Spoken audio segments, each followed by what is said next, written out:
Vote for the environment. The next general elections in Pakistan are right round the corner. They are most likely to be held sometime in July 2018.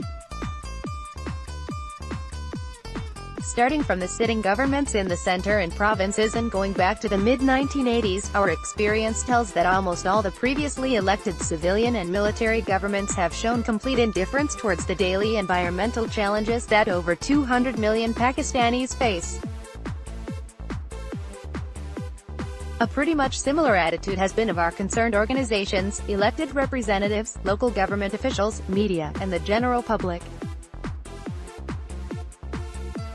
This has been largely so due to our ignorance towards the devastating consequences and implications environmental challenges pose to not only human health but also to animals and the rest of the ecosystem. Let's briefly describe some of the environmental issues which threaten human health, cause discomfort and disruption in our daily lives, and at times even death. Clean air, for one, is an absolute essential requirement for a healthy life. Does the quality of air in most of our major urban centers and their suburban, peri-urban areas meet international standards? As per the World Health Organization, the answer is negative.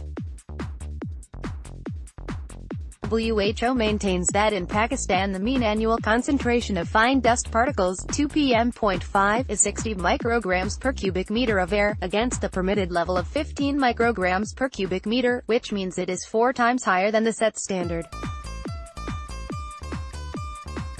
The Pakistan Air Quality Initiative's PAQI 2018 report has revealed that the 2 pm.5 concentration in Peshawar is 111, Rawalpindi 107, Karachi 88, the Lahore 68 and Islamabad 66 micrograms per cubic meter of air.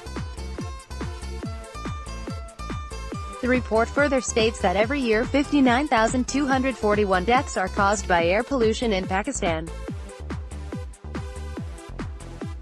WHO surveyed 1,600 cities of the world in 2013 to monitor their air quality data. 3 Pakistani cities, Karachi, Peshawar and Rawalpindi, were placed as the 5th, 6th, and 7th most polluted cities of the world respectively. Ironically, in WHO's 2016 report, air quality survey conducted in 3,000 cities, Peshawar, Rawalpindi and Karachi were declared the 2nd, 4th, and the 14th most polluted cities among the world respectively. This is not all, because apart from the particulate matter, 2 pm.5, besides air pollution, water, noise and plastic pollution, solid waste mismanagement, impacts of climate change, untenable economic development, deforestation, urbanization, scarcity of drinking water, and excessive emission of greenhouse gases, are all responsible for the direct and indirect negative impacts on human beings. Like in most developing nations, in Pakistan too, environmental degradation and its unpleasant, uncomfortable and unhealthy consequences are never considered a high-priority issue. It is left on the nature to correct itself over time. After clean air, the second most essential requirement for human survival is clean drinking water.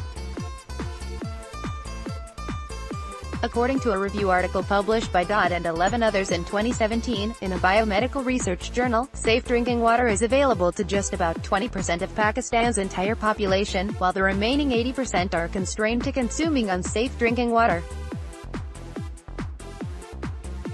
People in Pakistan consume drinking water from both surface and underground sources.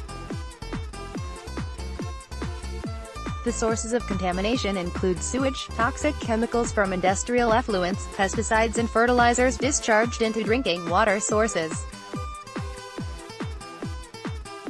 Resultantly, waterborne diseases such as typhoid, hepatitis, giardiasis, diarrhea, worms, gastroenteritis and other communicable infectious diseases constitute 80% of all diseases and 30% deaths.